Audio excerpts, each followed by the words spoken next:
presentations.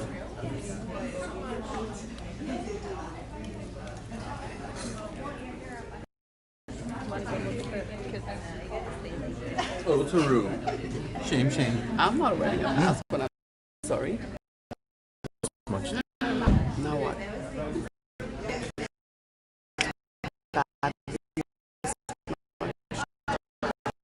Stand. So the first up is the hours. Put that up.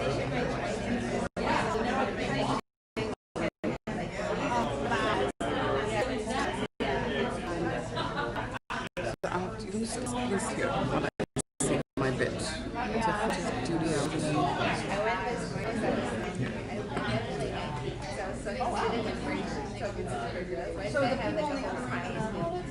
So I think he's going to start launching it.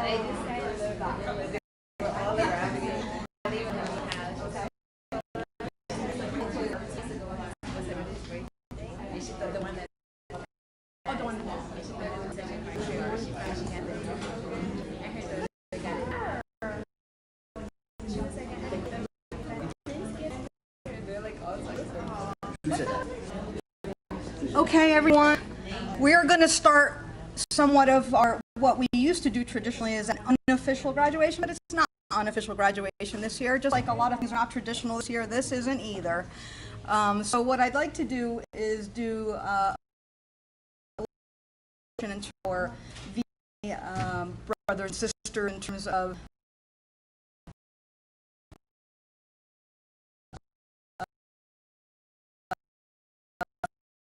free health center, trying to improve the actual experience of the residents. Sinha is our chair of the Program Evaluation Committee. It's one of the most important committees that the residency has.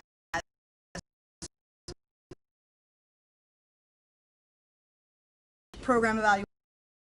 Present a little bit of what has been going on at PEC. So thank you, Dr. Sinha, for running this very important committee, and thank you to all of the members who have participated and helped in terms of trying to make it can be. Thank you. Thank you, Dr. Simonelli. So gosh, it's strange to have the like. So the Program Evaluation Committee, as I said, is one of the most important committees. Why? Because it is mandated by the Accreditation Council of the Graduate Medical Education, and the goal is to showcase our ongoing our commitment to excellence in your education and the fact that we are responsive to your concerns. So in the years 2019 through 20, we decided there were 5 areas that needed attention. One was contrary to my faith. Third is the maternity safety, and then we also have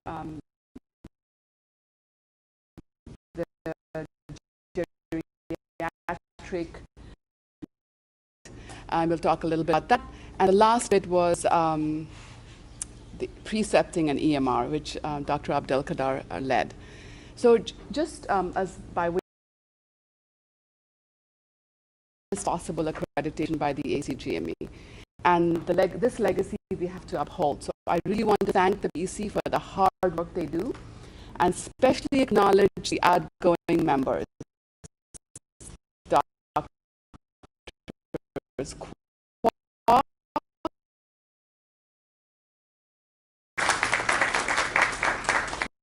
So with that, I'm going to ask Dr. Aldai to start the presentation. Know me. So the duty hours came about, the PEC, because of the ACGME duty regulations. So these duty hour regulations are meant to mitigate physician burnout, and that's the ultimate goal. So over time. I think 2003 was one, 2011 was another time, 2017 was the latest with the intern not doing shift work anymore.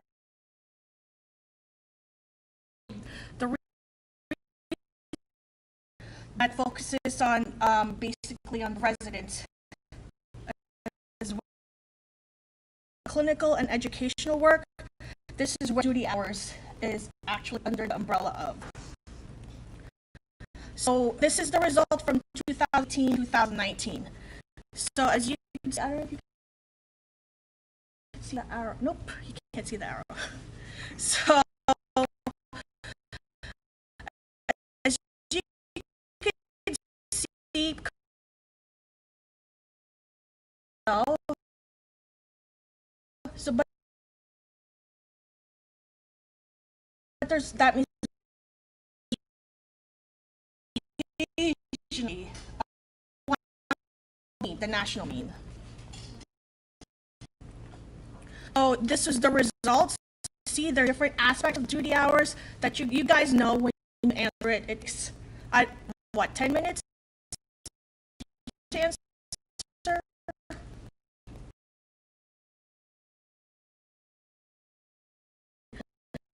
Was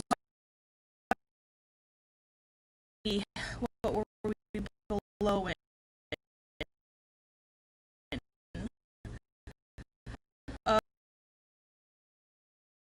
14 hours, actually 100%, and continuous hours scheduled. But this doesn't mean that we're actions, because some of those questions are kind of hard to understand. The goal of the committee was to increase duty hour compliance with the program. I have 12 slides and there's other people to go. So the members, we had several meetings. So basically our goal during the meetings were identifying issues and proposing solutions. So basically, sorry. I'm gonna skip to the next slide. So basically what we solutions, one of the biggest problems we identified was basically maybe people didn't understand, like I mentioned, understand what the AC, educating the residents with better understanding of ACGME duty hour regulation.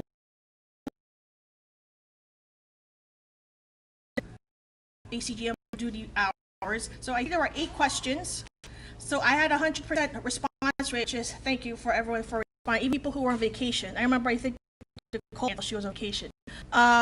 This was done through poll around mid-November, and then we had an 7:30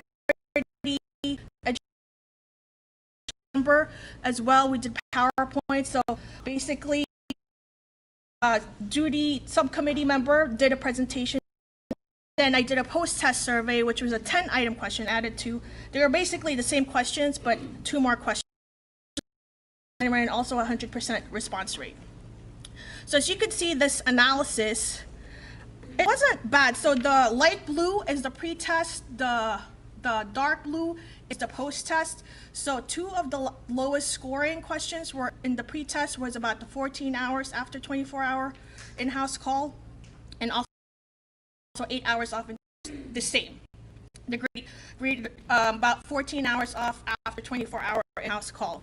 And also home calls versus in-house call was another one. But overall, the residents did improve their scores out of. So as a result, I think residents were more diligent about checking their schedules, and then they would alert us if they had a potential for violation since then. So hopefully we'll continue that on. So other discoveries. So one of the things we discovered was one of the rotations potential to basically violate was service inpatient rotation, structured rounding and note writing as well to hopefully not violate. And also We also did duty hour policy change. So we were doing weekly versus bi-weekly. Now, I think that was what, 2-3 weeks ago that we changed. So Wednesday and Sunday. Reminding everyone, which I've seen a couple of texts, he even did memes as well of it. Also, another discovery that I didn't get to put in this slide was it's not with a post-test question. Actually, it's not just the first years that we thought would be the ones who has a misunderstanding of the rules, because there was one question, I think it was question 9 about about home call versus in-house. 4 of the residents got right, so that tells us it's really everyone has to be educated, and not just one time, I think probably twice a year at least, because we did this in like mid-year and a lot of people still didn't understand the rules as well. So next steps maybe in the future is maybe about concern regarding, one of the things we discovered is accurate logging of duty hours. So maybe accurate logging of duty hours, meaning actually write in the time that you go home. I know a lot of people don't do that.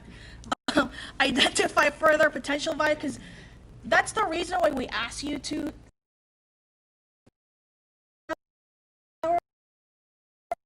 what the potential violations are, so we could actually program better, make an action plan for it.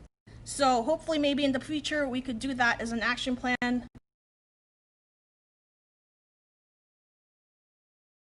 Maybe a focus group.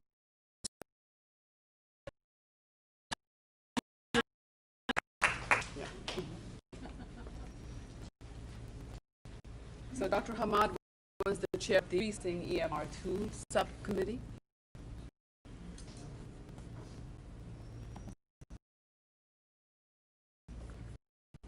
Oop, no, wrong committee. I'm sure Dr. Raymond would mind.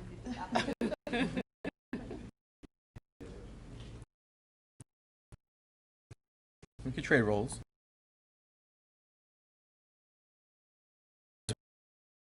Precepting tool, as well as use that as a tool to better further our patient care, as well as our knowledge and clinical skills in our lovely office, because we all know NextGen is such a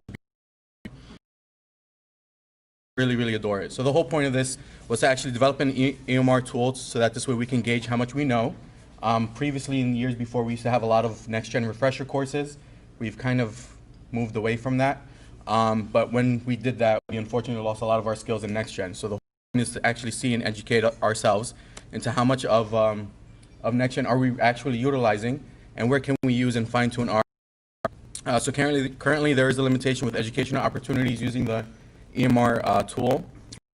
Using the EMR, we can actually find a way to try to use NextGen to better educate, like I had mentioned, and try to pull residents away from going ahead and jumping into improperly or prematurely diagnosing patients, just so that this way we can try to better enhance a lot of the care. What we have done, we've made one EMR tool checklist that we presented both at the faculty meeting as well as the PEC, and has gotten approved. And our next step is to actually get it approved style or through the IRB, so that this way we can use this as a potential project. This is mostly for telehealth, but we do plan on expanding it to our in-office visits as well as to our OB department. So what does the tool checklist look like? It's looking at 3 different versions. One is the pre. Are we actually utilizing the EMR to go ahead and view everything that we have? Is everything up to date? The mid encounter is after or during the resident's evaluation of the patient, and the post encounter, were things ordered correctly? Was everything actually presented and followed up? This is just the EMR tool checklist looks like. So it's pretty straightforward, objective, yes, no, did you guys do this, did we see this, that kind of thing. So what to expect, we're actually going to start implementing this in July. Currently in the process of the IRB application. We do plan on focusing on making additional tool sets both for our in-office and more specifically and more detailed for our OB department as well. So that's pretty much it. Thank you, Dr. Abdel. All right, now for the all. Oh, sorry. Not he really wants to go.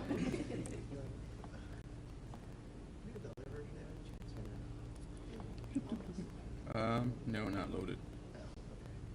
Don't worry, it's okay. All right. Good afternoon, good afternoon, everybody. My name's Arthur, and I'm the chair of the Resident Wellness Subcommittee, part of the PEC.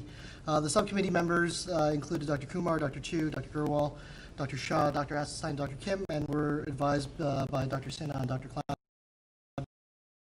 Thank you so much. Important goal of bettering resident wellness here, and for our objective, essentially promoting at least 3 aspects of being in a learning environment that promotes a culture of well-being, improving wellness by being engaged in at least 3 events that are responsive to different approaches to physician wellness, and then finally advocate for physician wellness well throughout their careers. I did have some pictures, but I guess that other one didn't load out. But no, it's okay. So some of our accomplishments this year. So we inherited from our very own fellow Dr. Resnikov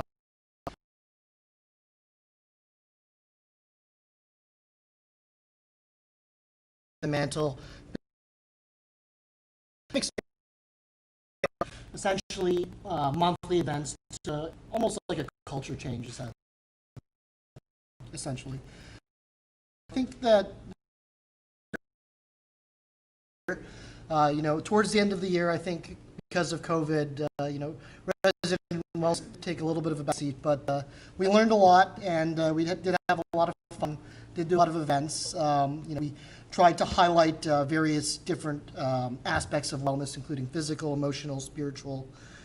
In regards to assessment, Dr. Resnikov did a great job doing a qualitative assessment, but in evaluating that, Dr. Klabby and I really took a look at different ways you can assess wellness, and we found that maybe the best way to assess wellness is not quantitatively, but more so qualitatively.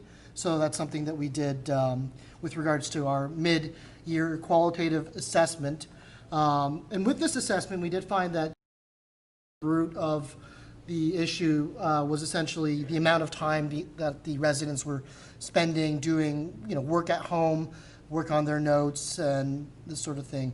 But through that, we worked on that, obviously with the help of the duty hour committee. We addressed some of those issues, and really, I thought we did a good job. And just to be quick, because I know there's a lot of other presentations, Dr. Assenstein will be taking over as the wellness chairs for next year. It's good that they have, they're not here, but they're in the other room. It's good for 2 interns now, second years, that are going to be taking over. It allows for some additional continuity in regards to building upon this program, and I think they're going to be doing a great job.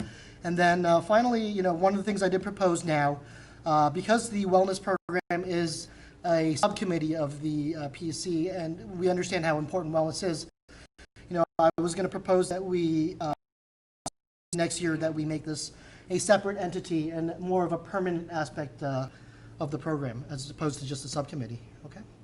Thank you very much for your help. Thank you.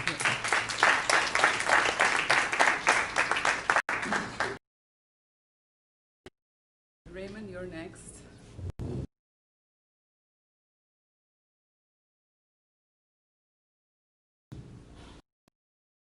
Thank you. So the Geriatric Subcommittee is my preparation, and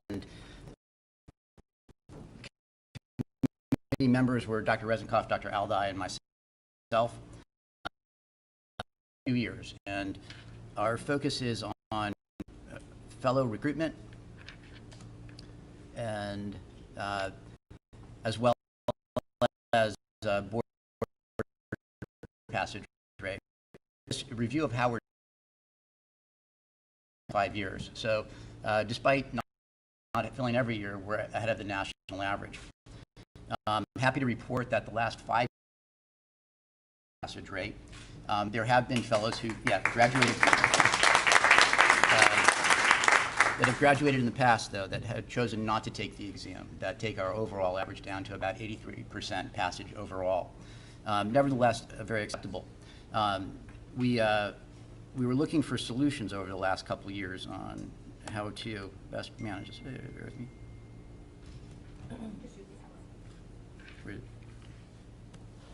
Here we go. We participated in the Family Practice Network Career Day, and we've been past as ways to recruit people. We requested feedback from geriatric fellows, and in years past, they and allow for time away from clinical responsibilities. We've tried looking for alternative people from other countries we've investigated, J1 visas all the way from Oman, and ideas that have been generated are introducing a geriatric track starting from the internship. Dr. Resnikoff this year, happy to report, preparation that continued, started in July of 2019. There are 360 questions in the geriatric review syllabus, and we are up to exam question number 260 with 4 months in preparation. That leaves a lot of time to the individual to task, making sure that the questions were covered in a timely manner. The fellow to feel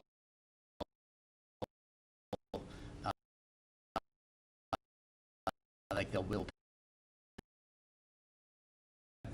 And Elisa has now done 9 presentations, including a national community. Forward, we're setting tracks and goals for creating a PGY1 starting at the start of the year. I'm excited to maybe reach out to the School of Public Health and somehow with that. Working within the Atlantic Health System with Dr. Kirti Sharma, who has a geriatric, who is hospitals, as well as the Robert Wood Johnson Barnabas program, which also has a very large geriatric component.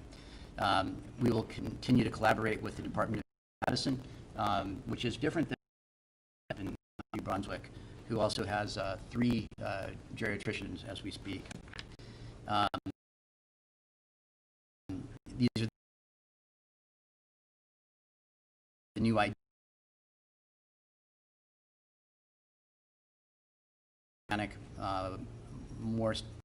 Morristown, and Sac, and Rowan, and New Brunswick. We've been involved with the Weill Cornell New York Psychosocial Consortium since 2011, and this year we introduced a senior care certificate through the School of Management Labor Negotiations at Rutgers.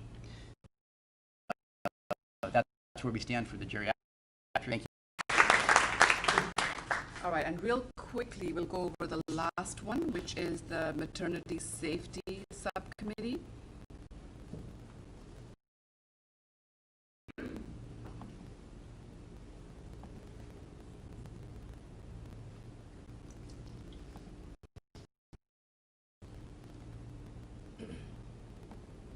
All right, so the members of the subcommittee, I especially want to acknowledge the work done by Sonia Stevenson and Michelle Mitchell. Thank you very much.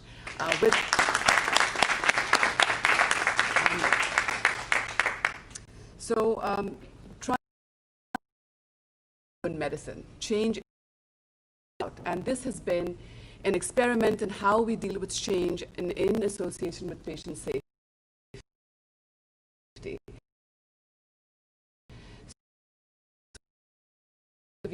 And we saw much change in leadership, in EMR, in our OB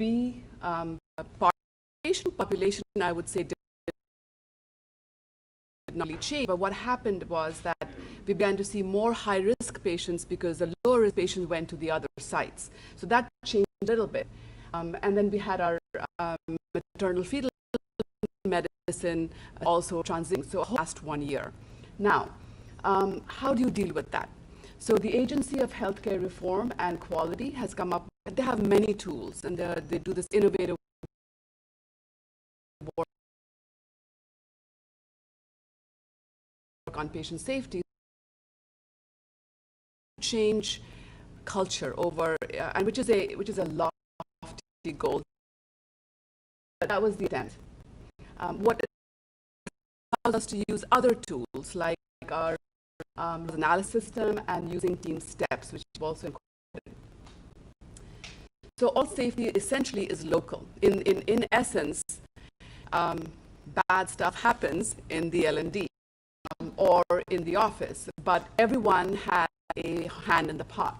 So it's important to engage leadership. And as for the residency, I couldn't ask for better leadership for that, but we also have to get everyone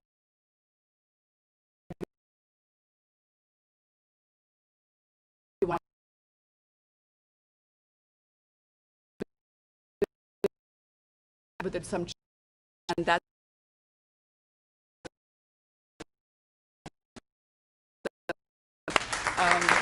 have been also used the on OB to help us with that.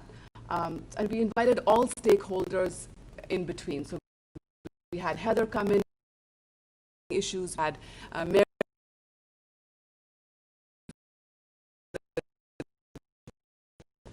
difficult patients, had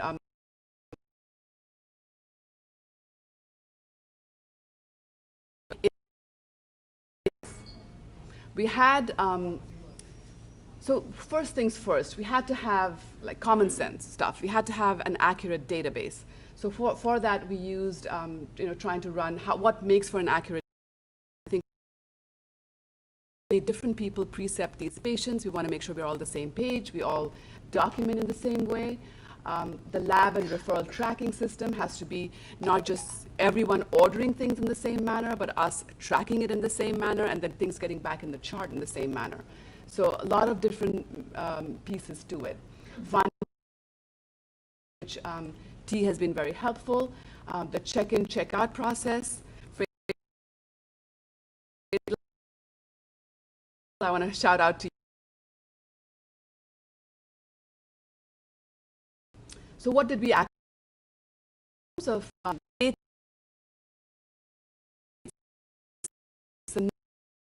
less than 39 weeks. Our numbers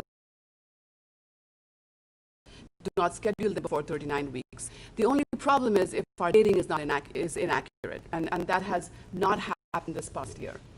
And then the prenatal record being available at the time of delivery, it was an IT issue. It has finally been fixed, and I to complete with no missing data. We ran a chart review last year, August of 2019. It was pretty dismal. Hopefully I'll have good data to report to you. And finally, documentation done by all residents and all attending. So all hands have to document in the same by measures we chose to, you can say, shoot ourselves in the foot with. So as we said, we did some chart reviews. We have a chart review of high-risk cases every Tuesday, actually, 2 o'clock, and we have different people. We're also going to start to implement our continuity has been seen a bit of a downtrend with COVID and issues there, but we'll get back on track. And so these results are awaited. So on the whole, a lot of work done by the PEC. Thank you for your attention, and the rest of the afternoon.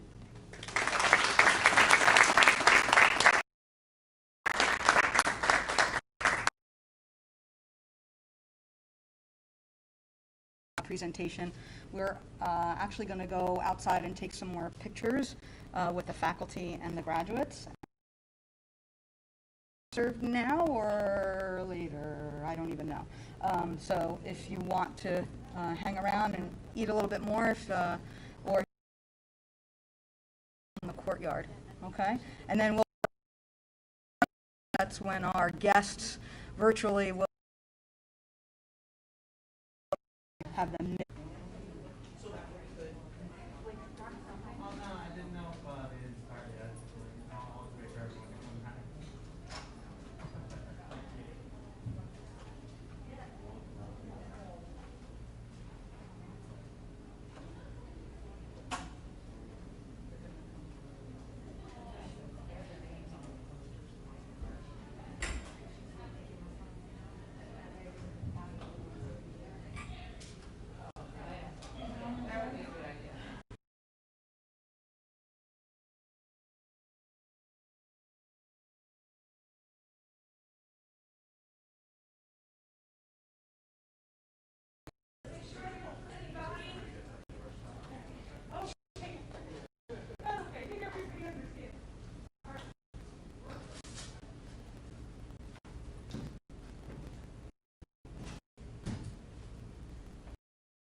He's over here at this table. You go right close, right there.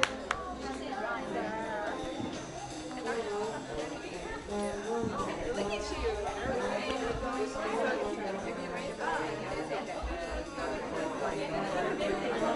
Yeah. Right here. I think I see you. Oh, I don't know.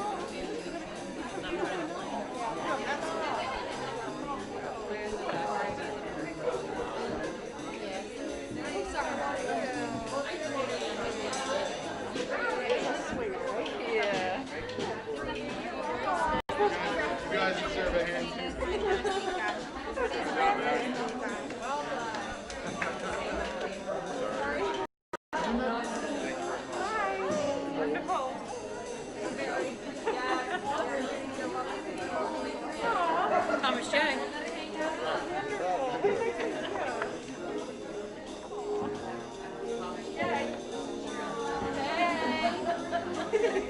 Data and Thomas J. That's why I nicknamed him that. Oh, what's happening? Oh, hello. That was just a test. See if you're paying attention.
Remain appropriately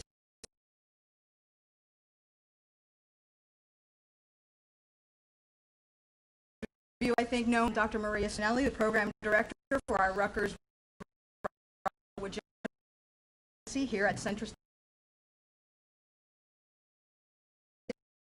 Those here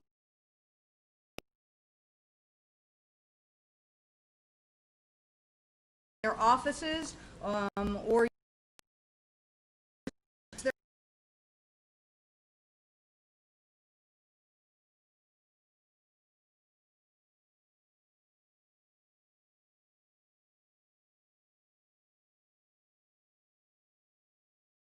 to everyone. This is our 14th annual residency and fellowship graduation. Although it's our first semi-virtual, socially distanced to live stream version, and though it looks and feels much different this year, we were not going to let a pesky little pandemic get in the way of us celebrating the enormous accomplishments of the class of 2020.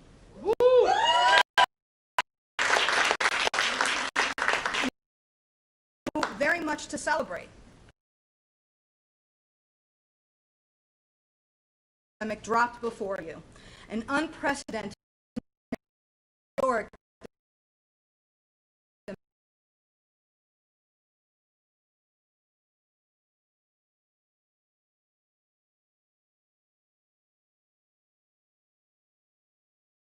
times, it was the worst of times. You have placed yourselves at risk for the sake of our patients and not only succeeded to provide comfort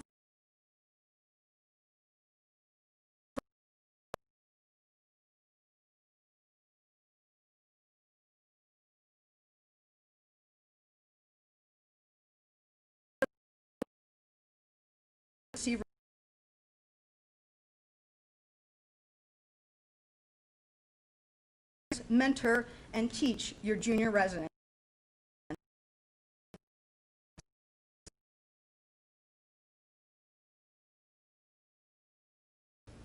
You cheered and celebrated every patient who was successfully weaned from the ventilator and warmly handed them off to the next COVID team.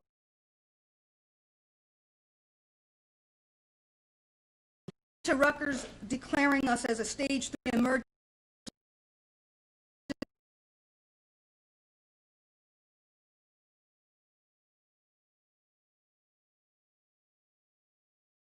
our residents as attending as certified family physician. Thank you, Dr. Resnikoff.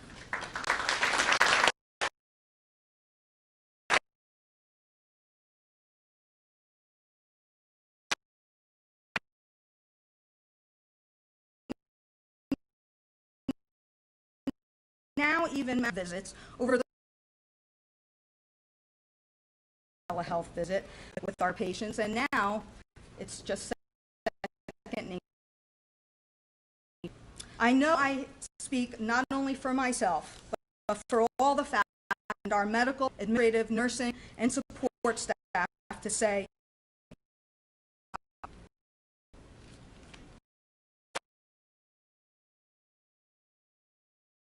that our graduates have met all the requirements for completion of their family medicine residency or geriatric fellowship training. For the graduates, this is the culmination of a long and arduous successful family physicians. Within a few weeks, they'll sit for their board certification exams that were, of course, postponed from their original. Then they will pass their board certification exam and become fully fledged board certified family physicians in August. For our geriatric fellow, it has been a year of mastering the skills of caring for our senior patients and their families. Graduates, though your certificates, I don't know how many times you must have heard, will eventually sign, and that Dr.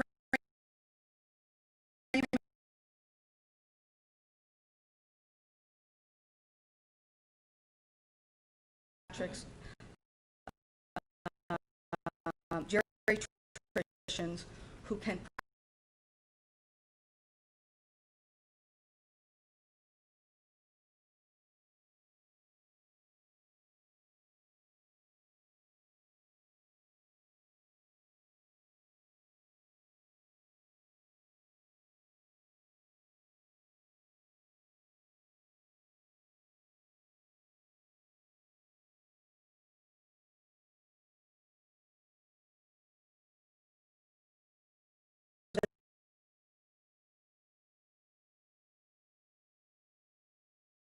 not be sitting here today. And now it's time to invite two of our distinguished guests who have a few words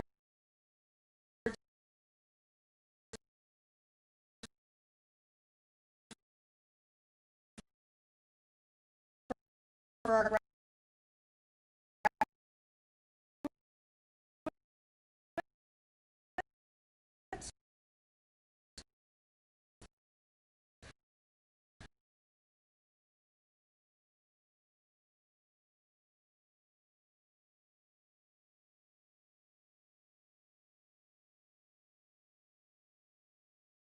milestone in your life to hopefully lead the change in healthcare. You're going to be and put this training to good use. Now in New Jersey, on the downside, maybe temporarily, but certainly for real, on the downside of this wave of the pandemic. This community owes you of gratitude for how you performed in the pandemic. It's an experience I know you'll never forget. I hope you'll never repeat. But it's one that our community is extraordinarily grateful to you. Those warm feelings, take that with you for the rest of your career. So on behalf of CentraState and our whole community, thank you and congratulations.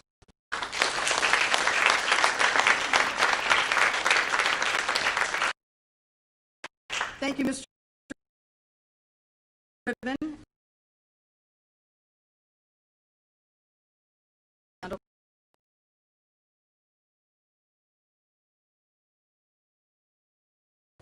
Can you hear me?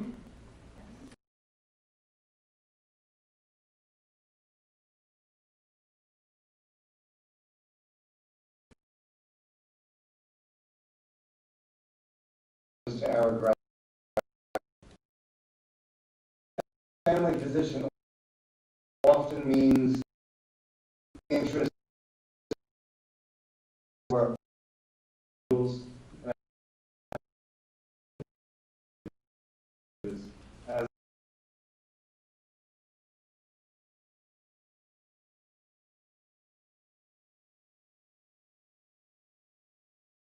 I learned is that I'm surrounded by exemplary men and women in our department, particularly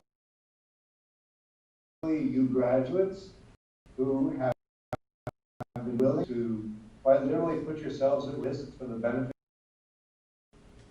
I am so immensely proud of the work that you've done and continue to do, contributions to the success of our response to the pandemic.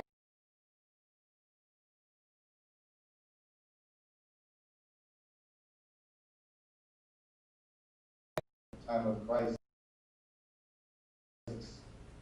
So as you go out to the next stage of your careers, on behalf of you continued success, thank you for being a vital part of our residency family, and wish you all the best and Godspeed. Thank you.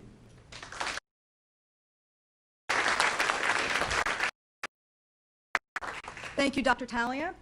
Next, we will start with the presentation of awards, and I'm going to ask our Associate Program Director, Dr. Geronimo Alde, to get us started with the Chief Resident Award. Hello, everyone, again. So, every year, towards the end of their second year of residency, 2 third-year residents get elected as chiefs by faculty and their peers. Those elected have to juggle, of course, being a resident as well as being a leader. Scheduling was the biggie, handling complaints from their colleagues, faculty, and staff. They're seen as role models representative of our residency program. So this past 2019-2020 academic year, we had the pleasure of having Drs. Althea Chu and Dr. Thomas J. Wall.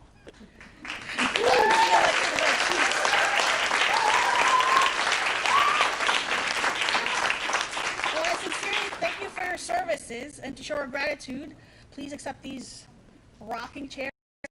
They do have a bottom Yes, part. they will really rock.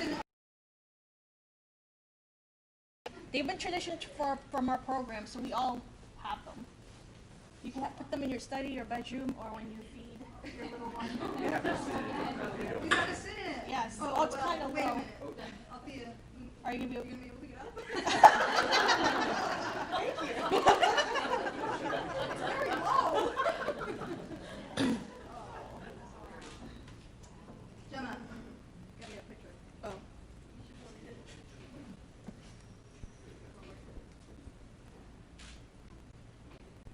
Great, thank you.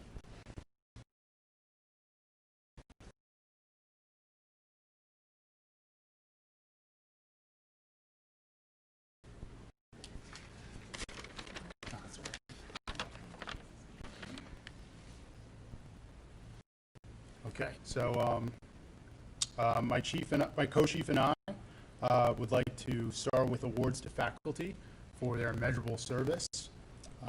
First, I'll start with one of our very own, Dr. Zishan Khan, a geriatrician and graduate of the Rutgers Robert Johnson Family Medicine Program at CentraState, also graduate of the Geriatric program. For the past 3 years, during my time here, he has served as my advisor and mentor.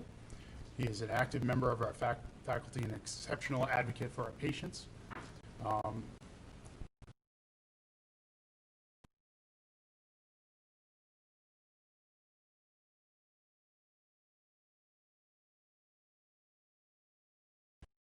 The program very well. He has been both supportive and challenging, a teacher and a learner. He exemplifies the very best of family medicine and our lifelong pursuit of knowledge and self-empowerment. Dr. Khan, on behalf of the residents and the graduating class, it's my honor to bestow upon you this award for your dedication to the program and immeasurable impact you've had on our training.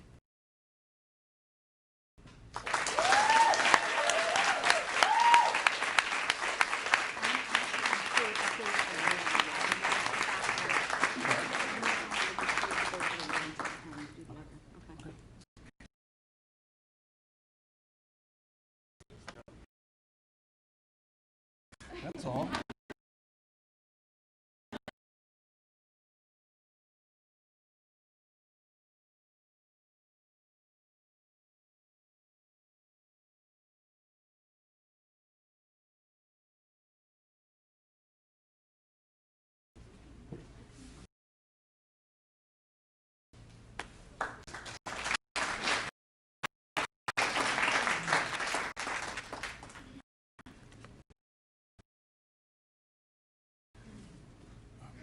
Being family physicians, we wouldn't be able to do what we could without our staff, without the MA's front desk, social workers. Today, we want to honor Maria Cowan, who is our behavioral health social worker.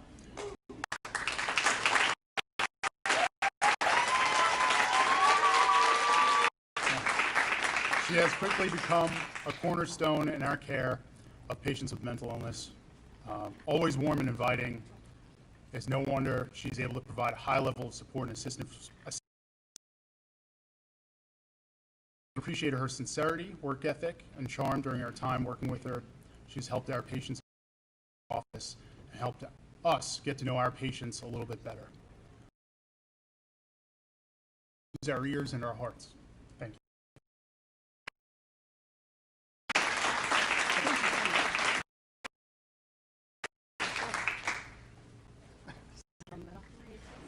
Oh, sorry. Mask on.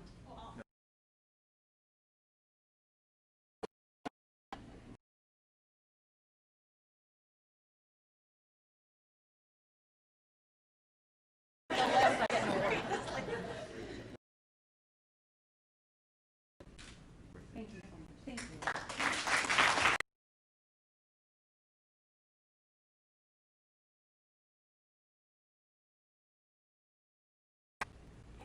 I'm sorry, because they could see them.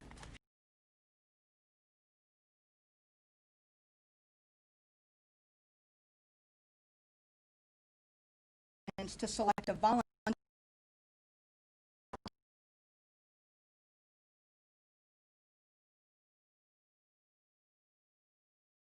program director, Dr. Ken Feistel, would explain the background and premise of this award. Unexpectedly and tragically lost Ken this past February.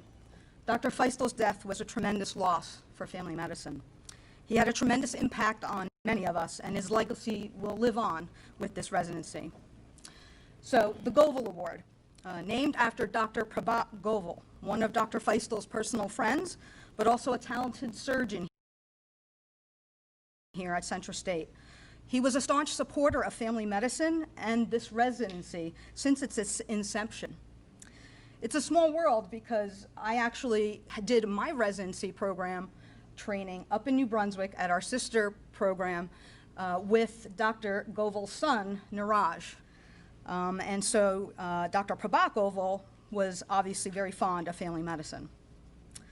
Many years ago now, we unfortunately lost Dr. Prabhat Govil unexpectedly when he went back to India for a family vacation and suffered a massive stroke.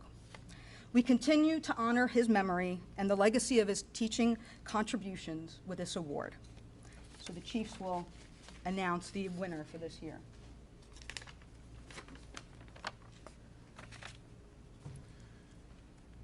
Dr. Cassandra Hicks Autry is a physician and fellow of the American College of Obstetrics and Gynecology.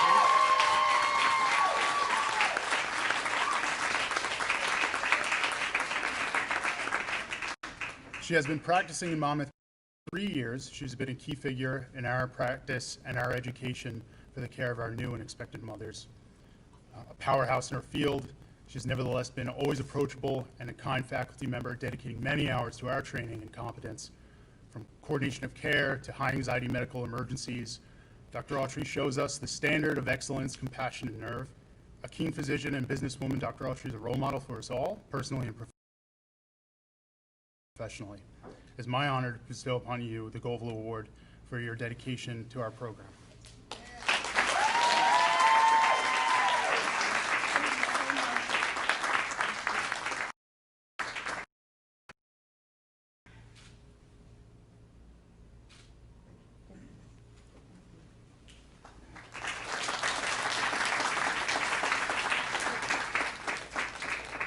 And now our Freehold Family Health Center practice manager, Heather Russell, also has an award to give out on behalf of the staff at our health center. Heather?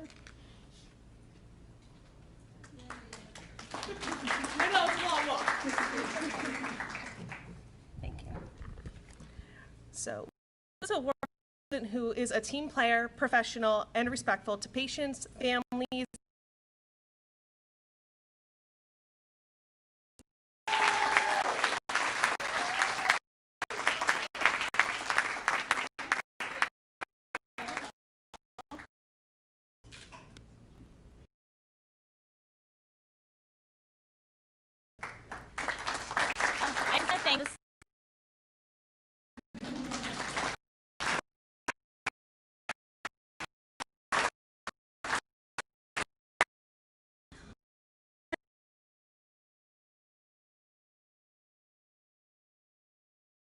a first-year resident who represents the essence of the perfect ambassador, both of the discipline of family medicine and of our residency. The faculty vote for an intern who consistently acts as a professional, is enthusiastic, and a committed representative of our family medicine residency program. This year, the faculty had a really difficult time in choosing just one intern as fervent diplomats of family medicine and our residency. Please join me in congratulating Dr. Sydney Azelstein and J.C. Pudney. Doctors,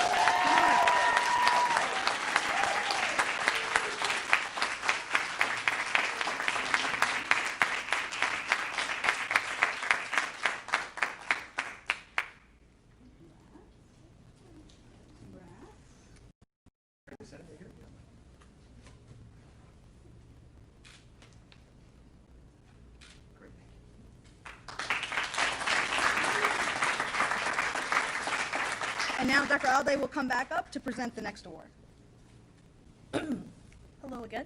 So, hola, as I normally say. So the next award is the CARE Award. It's actually an acronym for Community Involvement, Advocacy, Responsibility, and Enthusiasm. This award is given in recognition of outstanding service as a second-year resident. This resident has shown exceptional commitment to pursuing the principles what CARE Award stands for.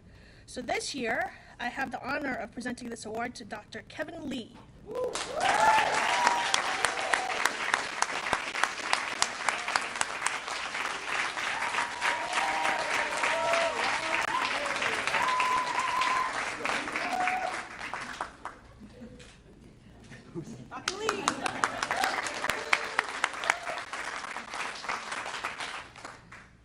the next award, the STFM, which stands for Society of Teachers of Family Medicine.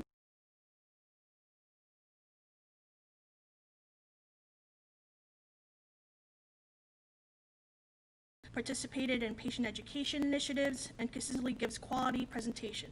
So this year, this award goes to Dr. Arthur Kwok.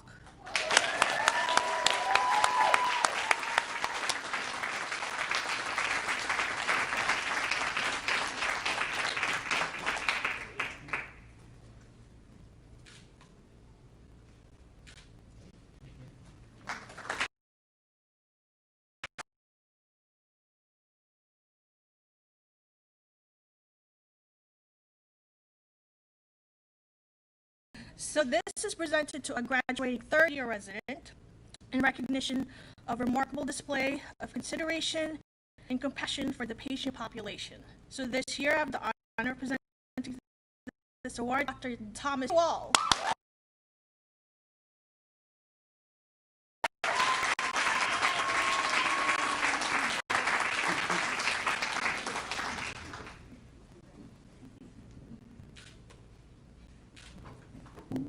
That's it for me. So just like 2020 and the COVID pandemic has brought us reason to break lots of traditions, I'm going to ride on that wave and give out the next two awards that typically we have not given out in the past years of our residency. First is the New Jersey Academy of Family Physicians Family Medicine Resident of the Year Award. All 18 New Jersey family medicine residencies have the capability of nominating one of their best residents for this award. Residents considered for this honor to their residency by providing creative solutions to problems and volunteering their time for residency activities and duties.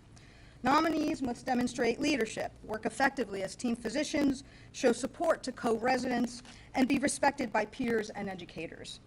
Candidates also display future potential as exceptional family physicians by serving the community, treating patients holistically, and within the context of the family, providing continuity of health care of the highest quality. We're proud at this residency because we've had at least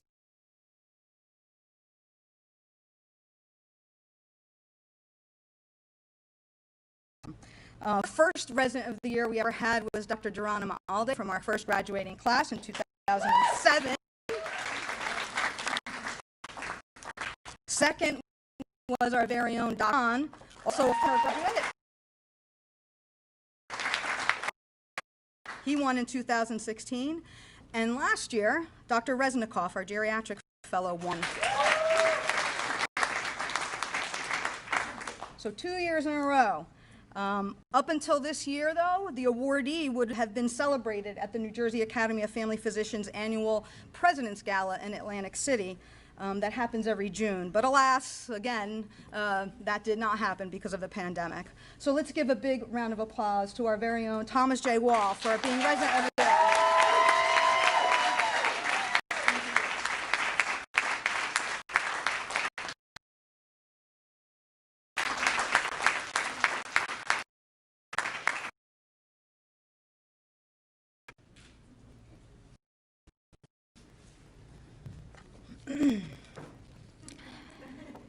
Next is hopefully an award that we don't have to. 19 Hero Award. The faculty felt it was necessary to recognize that one resident in particular courageously and selflessly surpassed expectations by exhibiting a strong leadership role and demonstrating excellent patient care in response to the COVID-19 pandemic of 2020. I remember that initially this resident demonstrated a bit of trepidation when we started talking about caring for COVID-positive patients, as many of us did. But within 2 days, he made a complete 180-degree turnaround and became our first residency COVID team leader in the ICU. And frankly, kind of became the local expert as much as anyone could be on everything COVID. This resident did a fantastic job with being the first one to pave the way for the rest of senior residents leaving in the ICU. So please join me in congratulating Dr. Arthur Kwok.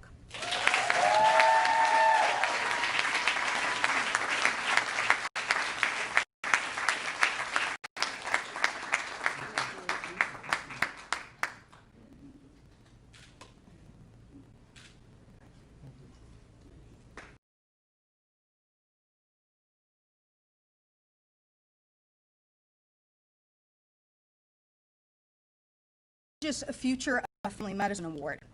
It is named in honor of the founding director of our residency program, Dr. Ken Feistel, who sadly, as I've mentioned, is no longer with us physically, though I know he is with us in the spirit today. Sorry.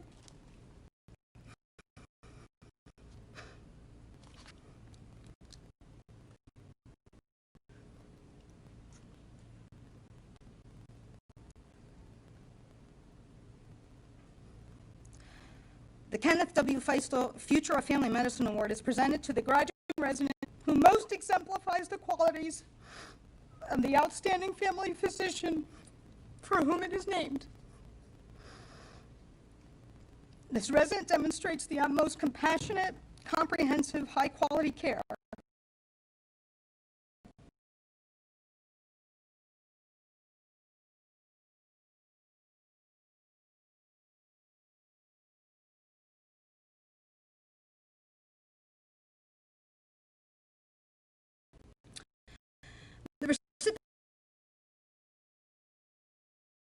Family Health Center's Residency Conference Room.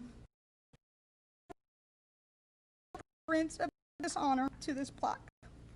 This year we actually decided to change the actual physical gift in memory of Dr. Feistel's passing.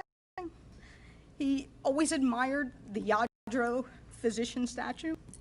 So we switched from giving a personal watch to the recipient of this award to giving them the Yadro physician statue.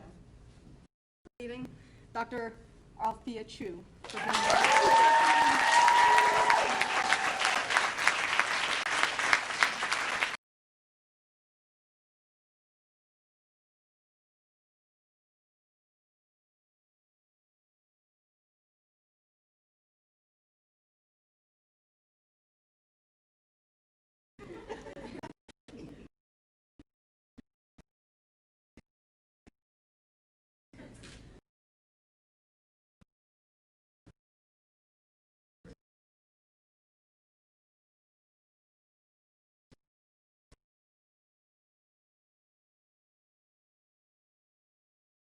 Had certificates. If it were, they're still getting a plaque with some memory for residency, and they'll be able to choose one of their favorite photos from today to put in there.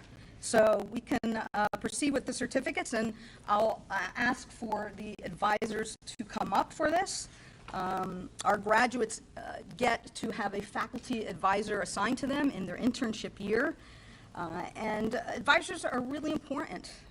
They actually keep the residents on track with meeting expectations and requirements, but also guide their advisees in fulfilling their personal and professional goals. Advisors fulfill many roles. They're not just mentors and teachers, but they're also resident advocates, confidants.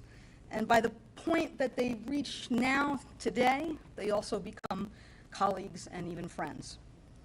So I'd like to welcome Dr. Khan, actually, to begin with the presentation.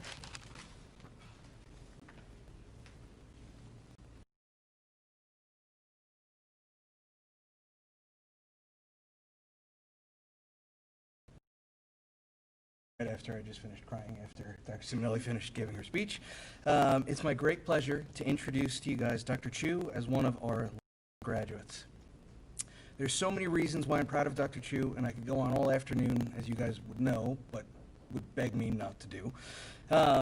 Throughout her time here as a resident, Dr. Chu has been known for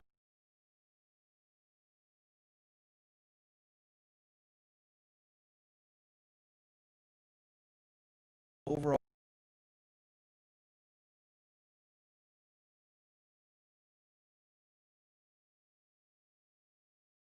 comprehensive.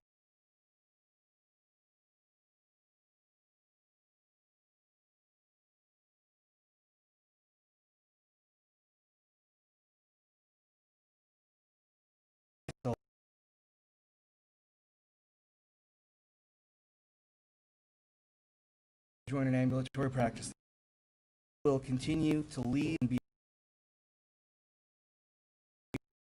nothing but the best, and look forward to for being one of my phrases.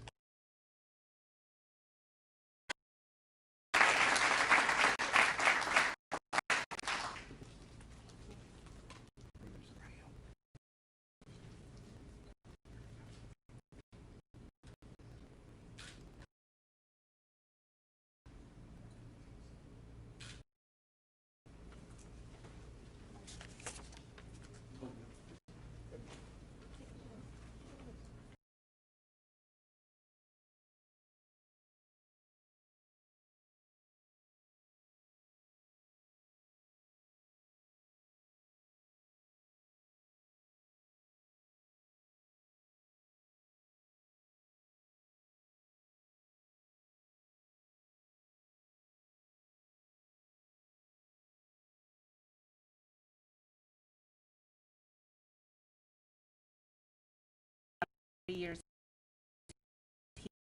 here. You've really shaped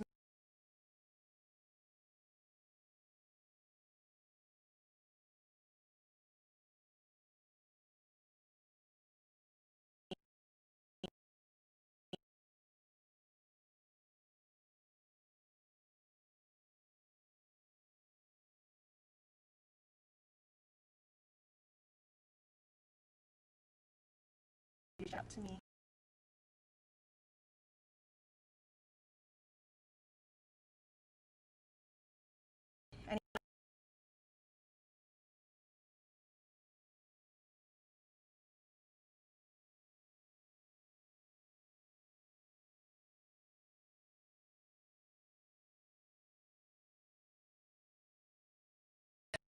A graduate degree in Rutgers in cell biology and neuroscience, after which she traveled to St. Martin to attend the American University of the Caribbean School of Medicine. There she distinguished herself in clerkship, and throughout the entire time at school, she volunteered as a patient advocate. She saw herself as an advocate for patients, particularly the underserved and the minority groups, and so you're at the right place. During her time with us, she has been, and this will come as a surprise to some of the residents and faculty here, because apparently she is extremely chatty at home. But here, here she was a quiet and extremely compassionate physician. Until you got her mad, and then she really got There you have it. There you have it.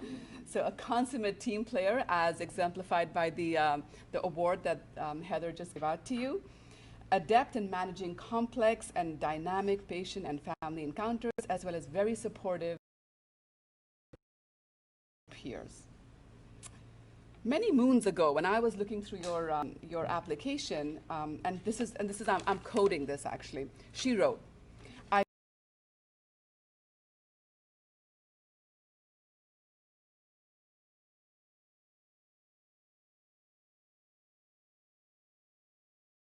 congratulations to you, to Father Om, Satinderji, and Kavinder, also fill big shoes, and Sukhpreet, who has been amazingly supportive throughout this challenging period in the making of any physician. So finally, congratulations, and looking forward to leading your career.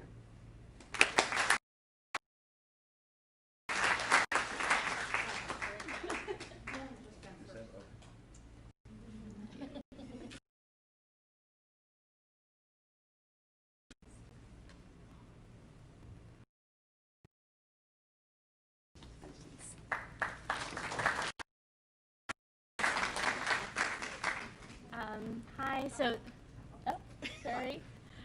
Thank you, everyone. Thank you for the faculty, the staff, being there for the last 3 years. You were great support, great advocates. Thank you for helping me become a competent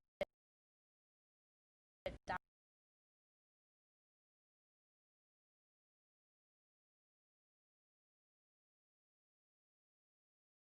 I want to thank parent, brother, and my husband, who I married during my training. Thank you, everyone, for being there. I wish everyone good luck, and always reach me, and I'm excited for my next chapter. Thank you.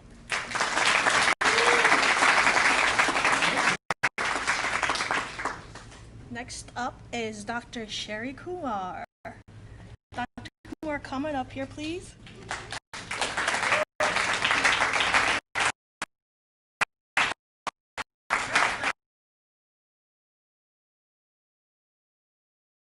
Take their name as a mnemonic to sort of describe how they are. So I took your last name because it's shorter. So, K for Kumar. K, I thought you were, the first thing that came to my mind, you're very kind-hearted. Your patients love you. She has the highest continuity panel from her class for the past 3 years, so which is a great feat. So I use unique, because you are unique. Especially for a physician, first off, she has very neat handwriting, if you haven't seen it. For a physician, that is rounded. And she also, actually, she wears heels to work, which I don't know if any of us wears heels to work the whole 3 years, except for, mostly the whole 3 years she wore heels, which I thought was impressive. She also has an interest in aesthetics.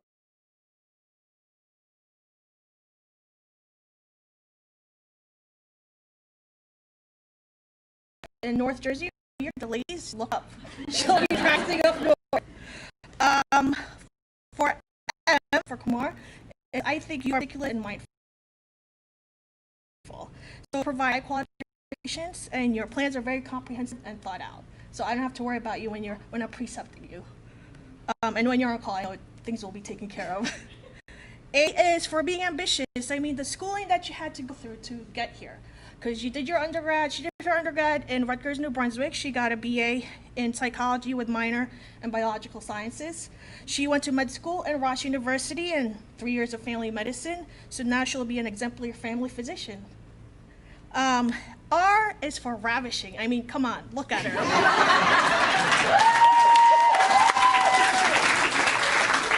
So I know she's gonna kill me for saying this, but one of the questions I asked her during intern year is like, so Sherry, how long does it take you to get ready door to door?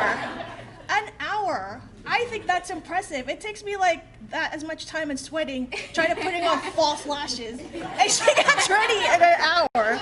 So.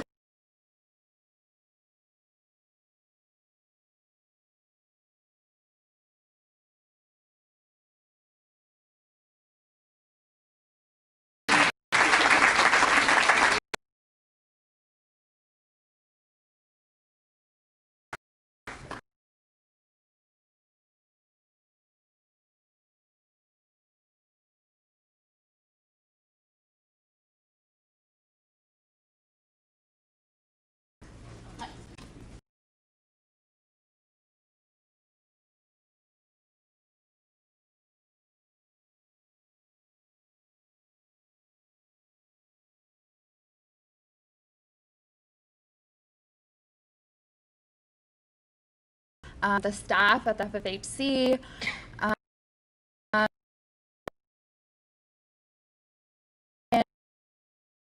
in such a long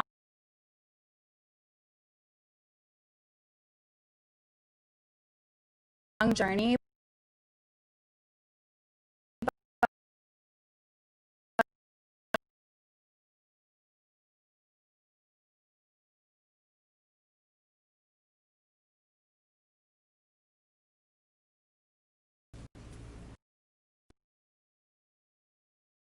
Come and join me up here. I think you know Dr. Kwok. I have to say, Dr. Kwok was born and raised in Vancouver, British Columbia, and his mom, Jessie, who I think are actually watching us, right? Had a career as an accountant and also went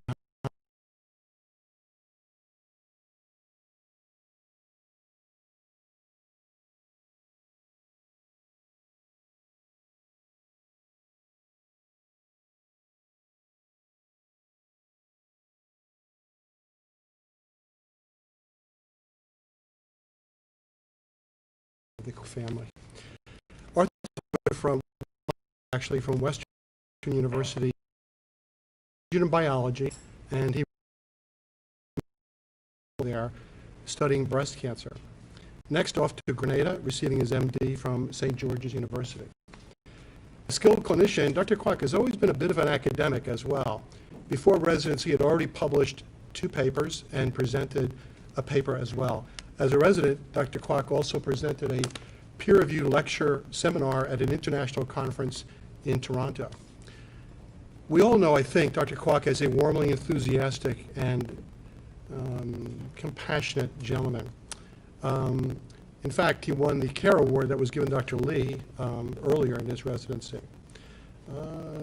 Let's see. I got several pages here, Dr. Kwok, I'm sorry. He's a caring person. Once when a resident ran into a dilemma, Dr. Kwok sat with this resident for several hours offering support. And while a supportive guy, he can also be appropriate Once he told the resident, look, you and I can agree and disagree, but we always come together. We're like brothers. That's Dr. Kwok. As the late Dr. Feistel, as Dr. Savelli had talked about, would say, Mr. and Mrs. Kwok, you raised your son well. Dr. Kwok is concerned about physicians becoming physically and emotionally exhausted. As was mentioned, he continued the work that Dr. Resnikoff began last year in terms of resident wellness.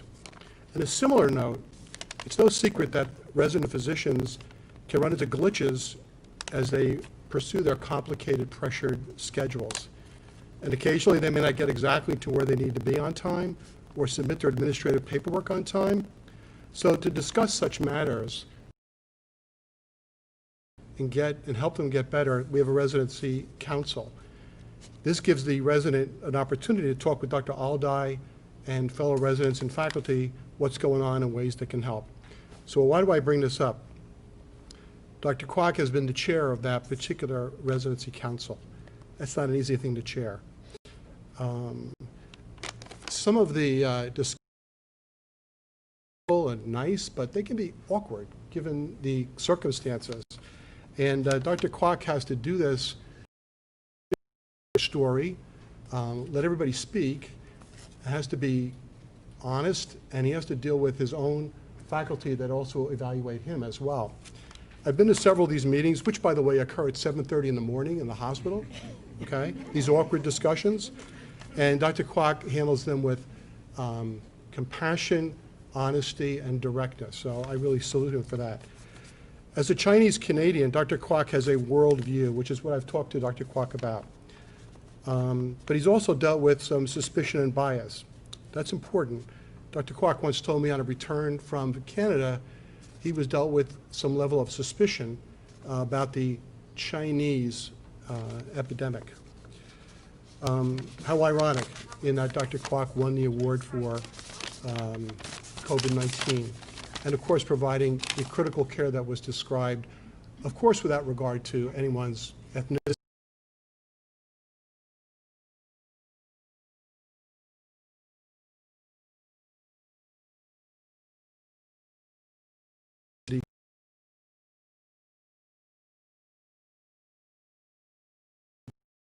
He may be joining the faculty at the Atlantic Care Family Medicine Residency, along with their associate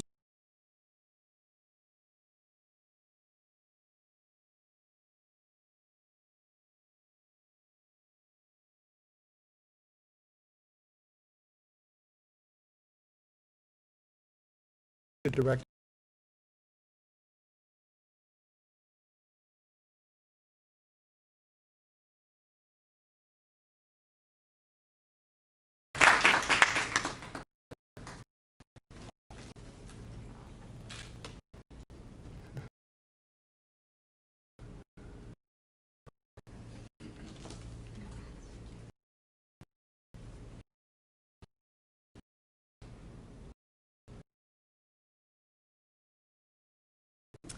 I just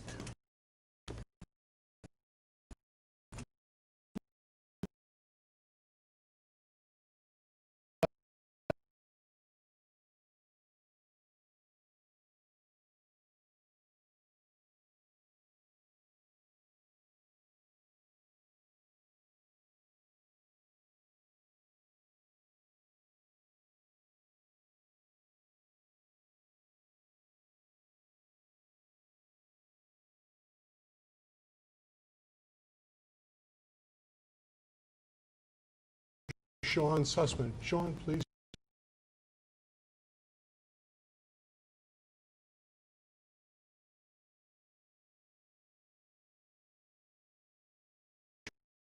Dr. Schenker, Bennett Schenker. Rowan, and Dr. Schenker moved on. He's your advisor ever since. Okay. I call it Team Sussman. It's a formidable group. His fiancee, Natalia, would you please stand for a second so we see who you are? Okay. His mother, Irene, Clifford, his brother, Lance, Dr. Steve Weintraub, who actually has been a long-term teacher and advisor and mentor to Dr. Sussman, and also Dr. Adam Redlick, also a sports medicine physician that's on team assessment. Sean grew up in nearby Manalapan, graduating from Manalapan High School. Next, the College of New Jersey, where he graduated with honors in psychology as well as biology. After that, Toro College of Osteopathic Medicine in New York City, where he received his DO degree. To become licensed and eventually board certified in family medicine, these resident physicians have to complete a rigorous, comprehensive range of clinical training, and they have to document proof of their competencies. So to obtain additional training in sports medicine, which Sean did, takes, while still meeting the stringent requirements of residency, takes a lot of figuring out. That's where the awesome Drs. Simonelli and Alday, his chief residents, and colleagues such as Dr. Gruel and Kwok and others came together to make this happen for Dr. Sussman. They all generously agreed to adjust schedules to make that happen. I see you, Sean, as a charismatic person. I'm going to tell you why. We know Sean, Dr. Sussman, as exuberant and positive. He just has this uncanny ability to draw people to him. Our great office staff see him as caring, not only towards his patients, but to them as well. In fact, Natalia, please pay attention to this. His Myers-Briggs calls him the passionate persuader.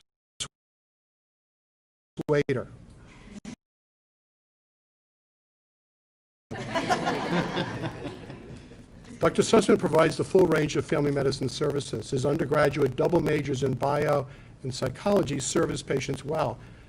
He and I have talked many times about such matters as parents who may be over-pushing their athletic children to overachieve, talking with athletes who are depressed because of loss of function. We've talked many times about assisting athletes who may be getting involved with drugs, alcohol, or even gambling as well.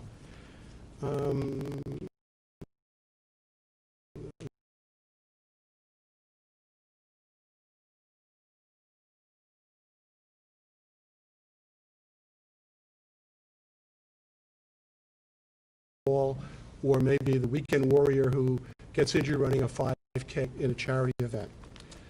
After graduation, Dr. Sussman will be practicing at Inspira Urgent Care in Mullica Hill, New Jersey, which is a lovely little town in South Jersey, from what I see. And at the same time, while there, he will be continuing his training in musculoskeletal medicine.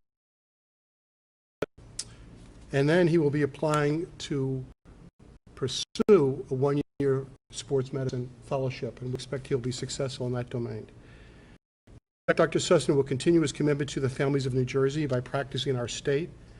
He has been a pleasure to work with and will undoubtedly continue to make significant contributions as an outstanding family physician. Please join me in congratulating the awesome Dr. Sean Sussman.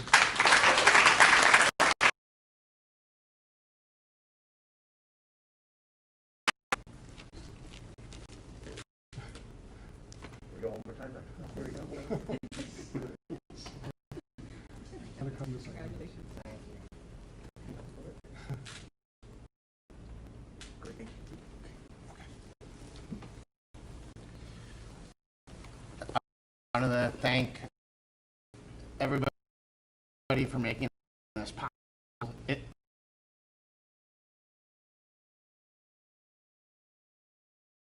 I just want to tell you a story. I remember we have a computer on wheels that we bring around. I was stumbling around, wheeling to go back in the call room. It bangs into the elevator, and of course I'm with Dr. Khan that day.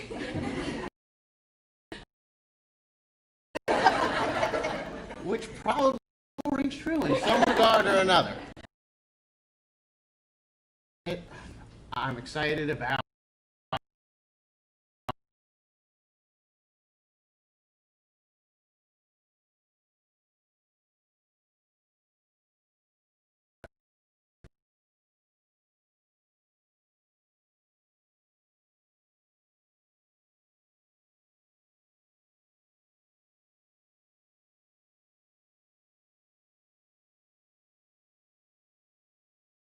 with our patients. Sinha for being somewhat of a motherly to me, kind of yelled at me. The other day, we were talking.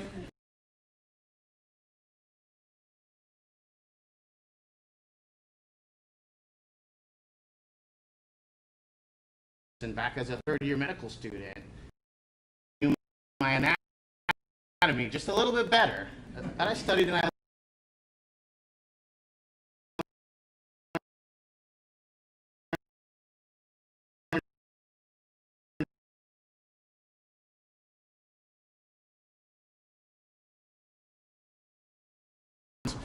of my residency, and really for everyone.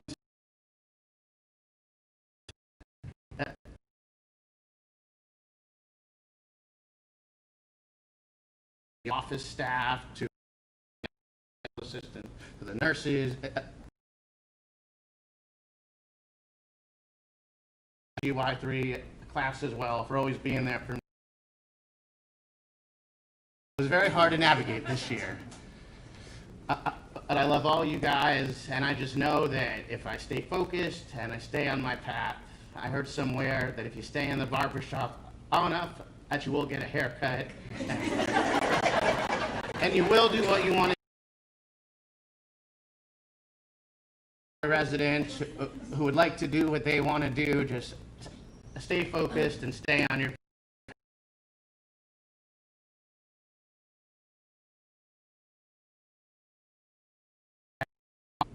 my beautiful fiance here today for always supporting me and being there for me as I would call, and then especially also to my class as well when I get the phone calls from Sherry, Shawnee, what's going on? Oh hey, no, that was it. But I really appreciate all you guys from the bottom of my heart. You know, I'm a very passionate individual, and I really care about everyone.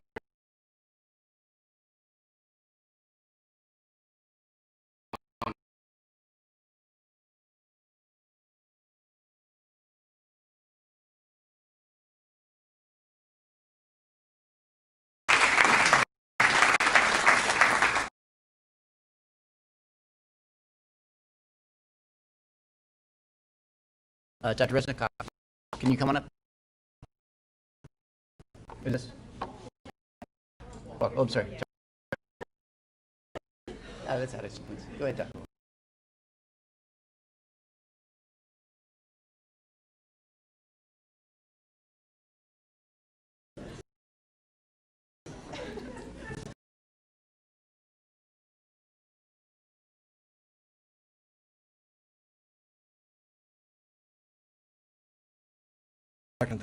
So that you do next to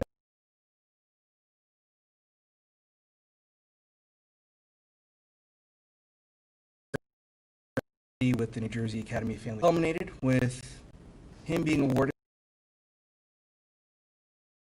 Dr. Wall is committed to the professional subspecialty of family medicine as well as the state of New Jersey. His graduation, he will be joining the Department of Family Medicine within Cooper University Healthcare, along with Dr. Schenker, all to continue to shape healthcare and the future of family medicine, as well as serve as a role model for students who will be rotating with him. We're proud to have him as an ambassador for our program and our profession, and I know there'll be a big gap when you leave, especially because nobody's going to understand my obscure movie references. Congratulations.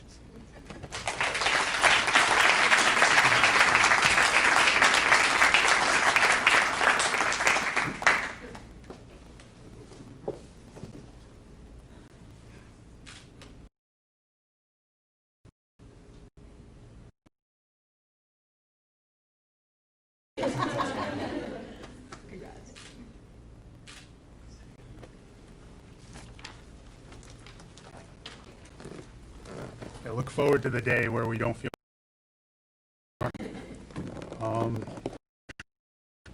3 years. I can't believe it. Got in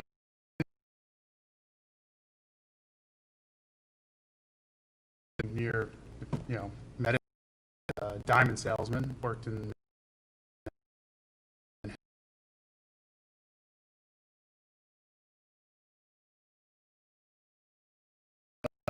before he passed away, I got accepted in this residency program. And, you know, I was a mess now. I was a mess when I first started. And I remember being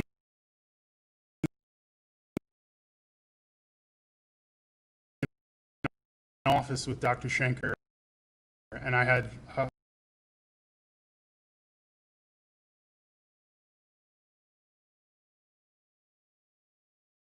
from that to being hired.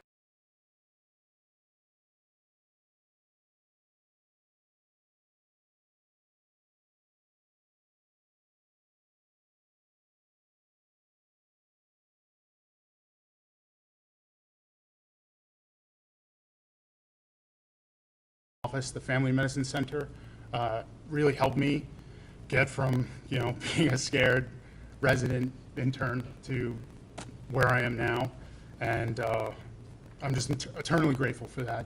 So thank everybody. Thank you. And thank my mom, who I hope is watching this on stream right now. Yeah, she pressed all my shirts. Thank you. Thank you. And my wife, who I wouldn't have survived any of that without you. So thank you.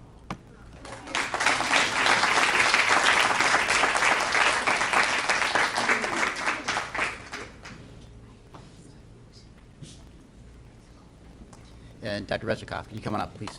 Last one.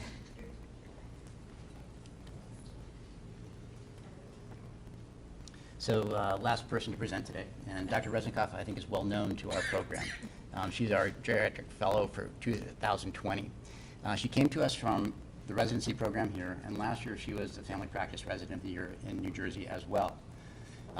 She immigrated to the United States with her parents, young, from Ukraine, and went to high school in West Orange, where she worked as an EMT. Following her training as an EMT, she went to Rutgers, was a biology major and a psychology minor, and then following that went down to the University of Pennsylvania and did a degree in pre-medical to get you ready for going to medical school. During that time, she was a research coordinator at the Children's Hospital, Philadelphia, in the hematology department. Goes off to Ross, graduates Ross with her MD, comes to CentraState, and is with us for 3 years until she does her geriatric fellowship. Her fellowship this year prepared her to take a faculty position up at Rutgers Robert Wood Johnson Medical School as a hospitalist, and she'll be working within our department. So congratulations to you on that. That's an accomplishment. During this year, I think I did nudge you to do things that you probably didn't feel as comfortable as you would like to, but nevertheless helped and completed a 1-hour presentation at a national conference solely without any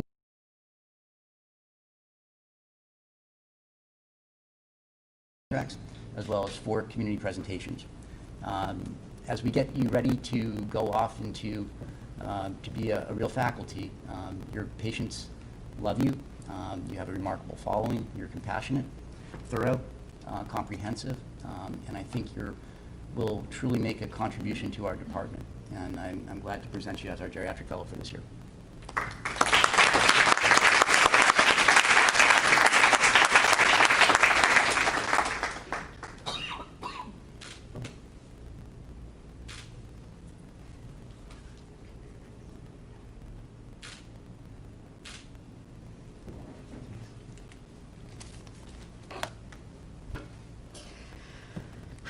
I cannot thank the faculty and staff enough for all of your mentorship and teaching throughout the years, and I shared some personalized thoughts with you in the graduation booklet. But the real stars today are the family medicine residents. So let's give them all a big round of applause.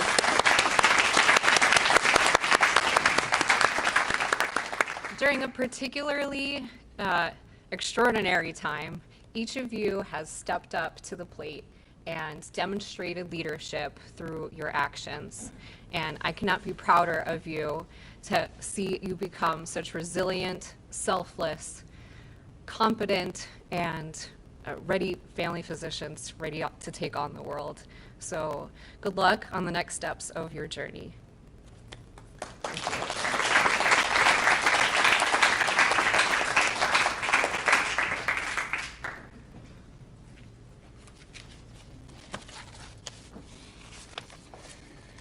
So there it is, the class of 2020. Let's give them all a standing ovation.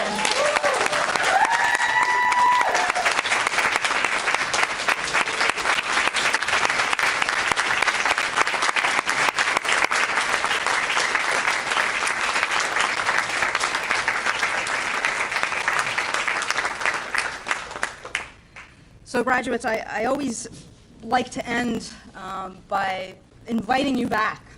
This will always be a homecoming place for you. We hope that you continue to share with us your future successes that we know you will have.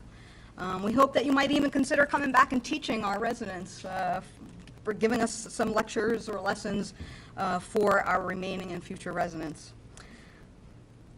As I've stated to you many times before, your successes are our successes as a program, and your successes inspire us and certainly nurture us as your faculty to keep us doing what we love to do.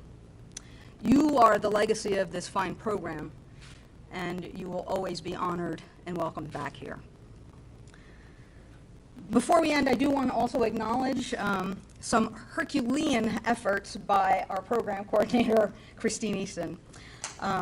She's responsible for coordinating all this, and really, this was a really tough year. We were supposed to have a wonderful night ceremony at one of our local golf courses, country clubs, and of course that couldn't happen. We tried at the last minute to see if we could have a tent and do an outdoor activity.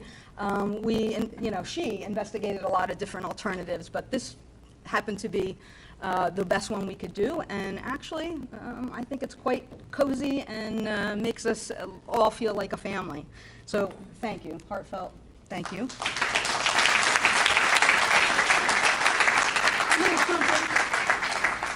Thanks for putting up with me, too. I know that could be hard sometimes. Okay, finally, graduates, please remember and consider this quote from a great soccer player, Pelé, as it certainly pertains to our journey through medicine. Success is no accident. It is hard work, perseverance, learning, studying, sacrifice, and most of all, love of what you are doing. I know you've already lived by those words thus far, and I wish you only continued success as you embark on your new journey. I especially hope that you will love what you do. As the saying goes, if you love what you do, you will never work a day in your life. And I have to say, being with people like this wonderful faculty, our great support staff, our wonderful clinical leadership, administrative staff, it's hard work, but it's worth it. Our patients are the better for it, and it's all because of the work we all do together as a team. So this concludes our graduation of the 14th graduating class of the Rutgers Robert Wood Johnson Family Medicine Residency Program and Geriatric Fellowship at CentraState. Congrats, farewell, and stay safe.